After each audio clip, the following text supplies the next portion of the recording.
Release ദിനത്തിൽ ഇന്ത്യയിൽ കളക്ഷനായി 3.25 കോടി നേടി ബസൂക്ക. ഡിനോ ഡെന്നിസ് സംവിധാനം ചെയ്ത ചിത്രം ഇന്നലെയാണ് തിയേറ്ററുകളിലെത്തിയത്. റിലീസിന് മുൻപ് 1.5 കോടി രൂപ ചിത്രം കേരളത്തിൽ നിന്നും അഡ്വാൻസ് ബുക്കിംഗിലൂടെ നേടിയിട്ടുണ്ട്.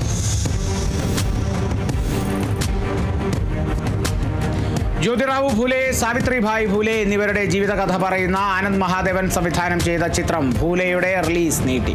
മഹാരാഷ്ട്രയിലെ ബ്രാഹ്മൺ സമുദായ സംഘടനകളുടെ എതിർപ്പിന് പിന്നാലെയാണ് റിലീസ് നീട്ടിയത്. പ്രതീക് ഗാന്ധി, പത്രലേഖ എന്നിവരാണ് ചിത്രത്തിലെ കേന്ദ്ര കഥാപാത്രം.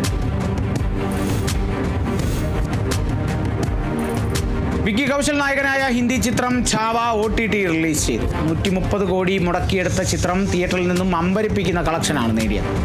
ലക്ഷ്മൺ ഉഡേക്കർ സംവിധാനം ചെയ്ത ഛാവ മാഡോക് ഫിലിംസിന്റെ ബാനറിൽ ദിനേശ് വിജനാണ് നിർമ്മിച്ചത്.